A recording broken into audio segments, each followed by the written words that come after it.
pediatric surgery is very much okay. Graduate, not retirement, not retirement. I think already retired. He's still most busiest surgeon in Japan. Every day outpatient clinic, every day operation now. So let's start your lecture, please. Operation. There is procedure being performed using robotic assisted surgery, even in children. And then we learned a lot more. If we use DaVinci SI, old one, before I started first cases,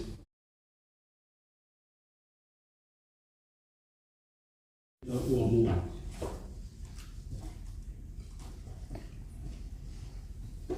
So important.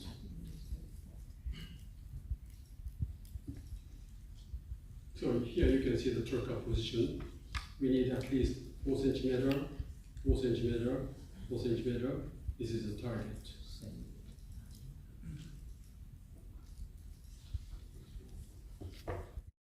I don't like transperitoneal PUJ repair, panoplasty.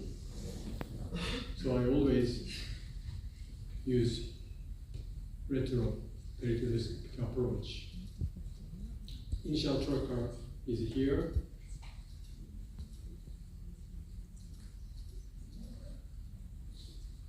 Here you can see the edge of the peritoneum. So you can, if you can approach from here, you can create retroperitoneal space nicely. Using optical trocar, go into the retroperitoneal space, not to injure the surgery or panoplasty after recurrence of PGS. Probably we should use 0 degree scope, and also don't, I don't know how to say it, or chill. He said we should operate without any chilling and venting. Can I ask, Professor Pirlo? Right. Yama, congratulations, this is fantastic. Sorry, I missed a little bit of the beginning because I just arrived. But do you have any units in terms of size to use the robotic? I was feeling for both. I feel I will not be able to apply DaVinci in the baby less than aged 6 months old. But when I checked the literature, some of the doctors using DaVinci for even in the 3 kilogram babies. I saw that, as I mentioned, I saw the literature for the treating esophageal atresia using DaVinci. Oh, there you are. For inviting me, it's always of course, a pleasure and honor to be able to talk here. So these are my disclosures.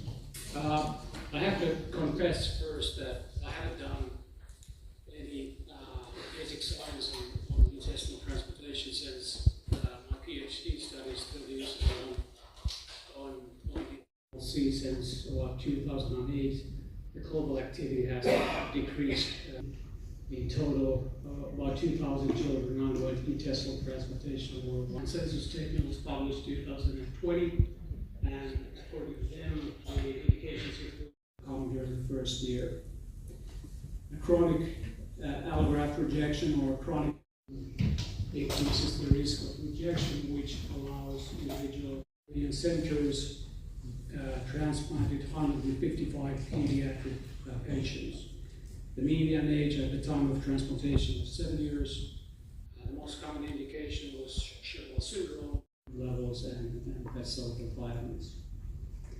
But these achievements do not come without a price.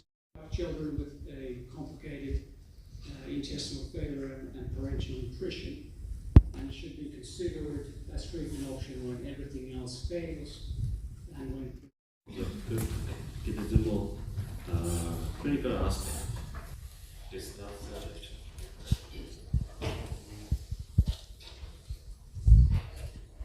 First, I will say thank you to my friend and Thomas and Carmen for enlightening me.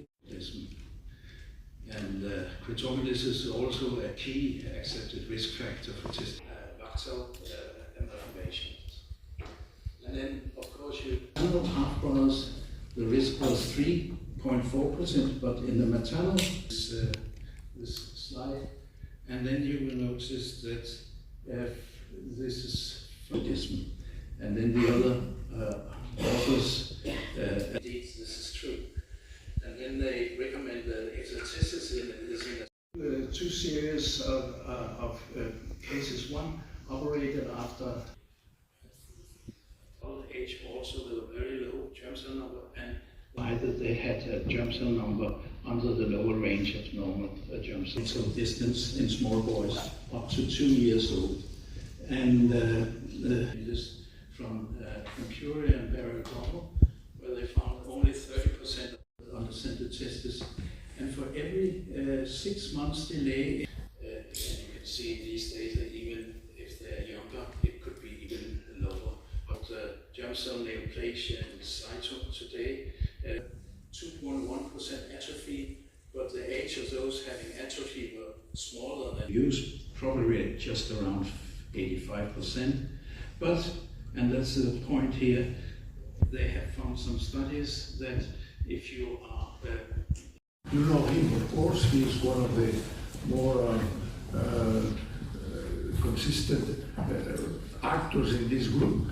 And I want to say to him, in front of you, that in fact he has probably Obviously to Thomas and Carmen, nice invitation again in Stockholm, and thanks to Professor Puri as well.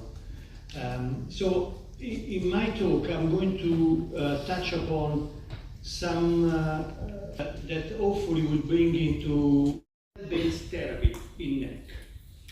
And so through these meetings, and I'm grateful also to all the people presenting there, but also in particular in use in a clinical trial for other diseases like bronchopulmonary dysplasia. And so we produce a paper translating this regenerative medicine finding into therapy for neonatal necrotizing enterocolitis. I would like to stress the fact that now we're moving from preclinical into clinical. And this is what this group of people has done, has created this neck accelerator and produced a template which we are going to implement to start using stem cells in babies. Parallel to that, our colleague Bernard Thébault, for what we could see between amniotic fluid stem cells, which our group has studied more extensively, and mesenchymal stem cells improve the outcome of the disease. And to test this, produce an effect and the first step to develop neck.